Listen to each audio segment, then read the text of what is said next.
As I mentioned in the last video, the prolonged use of substances can damage the body and mind in many ways. Recovering from substance misuse requires a holistic approach to reverse or repair the damages. On this Overcoming Addiction channel, I'm going to continue to share some relapse prevention strategies that work for me. Now in this video, I'm going to share what I've learned about the process of rebuilding mentally from substance misuse. In the previous video, I shared my thoughts and some clinical observations on how substance abuse affects the body, along with some tips for rebuilding the body after years of abuse. Now in this video, I'll also share some of my thoughts and more clinical insights on the mental impact of substance abuse. And I'm going to explore ways to successfully overcome those effects. Now, in my second book titled The Pressures of Addiction Finding a Way Out, I share many of the struggles I had with substances, both physically and mentally. There was always a constant battle for control of my mind. There was a period where I believed I would just surrender and end up spending the rest of my life as an addict. I couldn't imagine a substance free way of life for myself. In the book, I revealed that my biggest stronghold was not the drug itself, but the process of using the drug overall. Now, what do I mean by that? So, what do I mean about the process of using drugs overall? Well, let's start here. The Bible talks about addiction, but in it, addiction is identified as a stronghold. Now, in that context, a stronghold does just as it is stated. It takes a powerful hold of a person mentally. Now, a stronghold can be beneficial or it can be detrimental.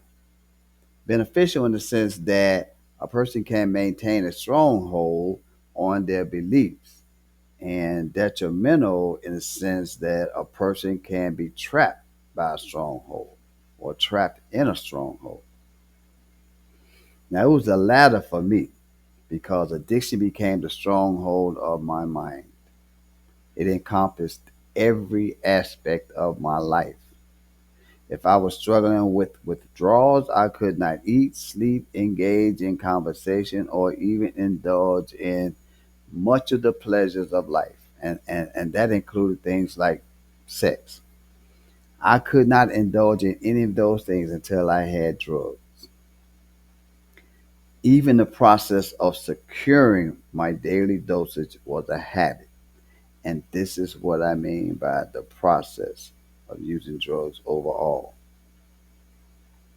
My thoughts had conformed to the process of securing the funds for the drugs, then finding the best product, and then making that journey to purchase the drugs, and ending with what I consider to be the greatest satisfactions of all, or at least for that moment.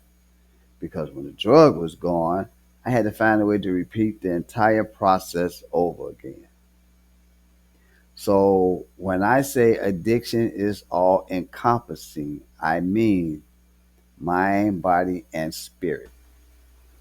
Addiction rewires thought patterns, creating loops of cravings, meaning cravings like the need to feel good.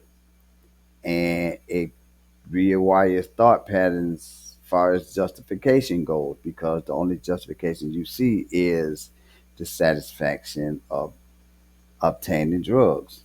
But then there's that thought pattern of despair. And that's when there is no way to get drugs or all the drugs are gone. Now, you can read more about my mental struggles in my book, the pressures of addiction, finding a way out. So, how does a person address the damages that come from prolonged substance misuse?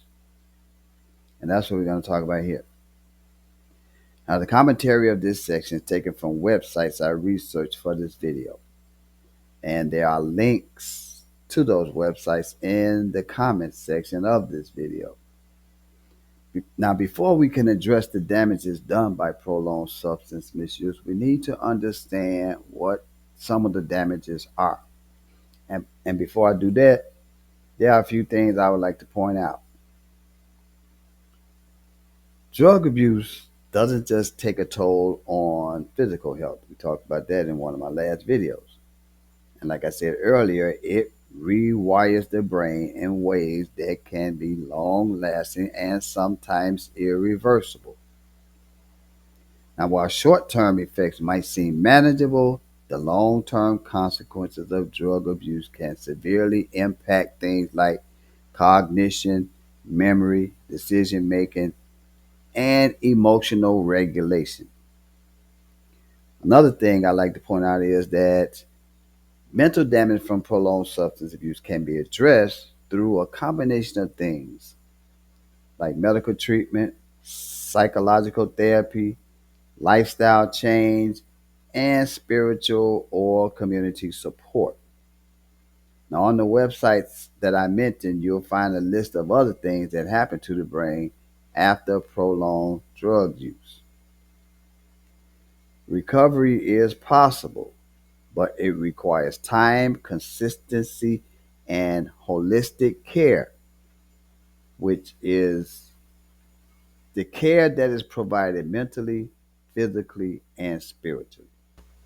So now let's get into understanding some of the damages. Drugs flood the brain with dopamine, leading to dependency and reduced natural production, meaning it doesn't produce enough dopamine naturally as our bodies were designed to do. That's what leads to memory loss or poor decision making and having a reduced attention span. Also, it leads to depression, anxiety, paranoia, and even psychosis can result from long term use. Damage to gray and white matter affects emotional regulation and impulse control. This is why you see some of the outbursts that you see from someone that is struggling with substance abuse. Addiction distorts desire by replacing authentic fulfillment with counterfeit fulfillment. But there are steps you can take toward mental recovery. First step of any journey requires a goal or destination, which should be recovery for anyone that's struggling with substance abuse. Before one can recover mentally from substances, the trauma from physical withdrawals need to be addressed first. Supervised detox helps manage withdrawal symptoms safely. Medications may be used to stabilize mood and reduce cravings. Addiction often leaves spiritual wounds like shame, despair, and feelings of disconnection. Practices like prayer, journaling, and scripture meditation can restore a sense of purpose and identity. Many individuals suffer from co occurring mental health disorders like depression, anxiety, or PTSD. For them, taking part in an integrated treatment program addresses both addiction and mental illnesses simultaneously. Now, addiction is not just a habit, and I can attest to this. It can become a false god that demands sacrifice while promising peace and only delivering torment. Recovering from substance abuse invites a kind of recovery that's not merely about changing one's behavior. It also involves transforming oneself. You're not just breaking a habit, you're tearing down a fortress and rebuilding a sanctuary. Over time, the brain can regenerate, but you have to start with being sober. And sometimes the act of practicing activities like exercise, meditation, or learning new skills can also help promote healing. Now, I mentioned my second book and how it contains my struggles with substance abuse and my struggles to overcome it.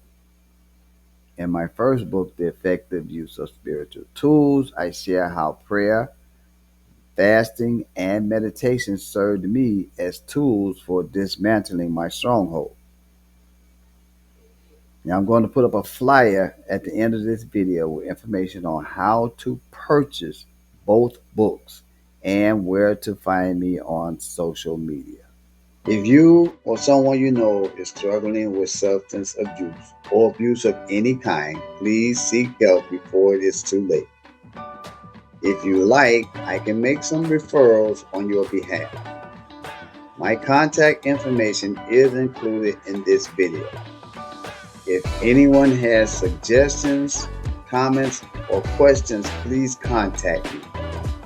Also, books are still on sale and the purchasing information is included in the flyer. If you like a signed copy, please email me to make mailing arrangements. Please don't forget to like and share. If not the channel, at least the information in the video. Start your own discussion. I appreciate all who have subscribed and followed this channel. Feel free to like, subscribe, and share, or just leave a comment. And don't forget to tune in to the next episode.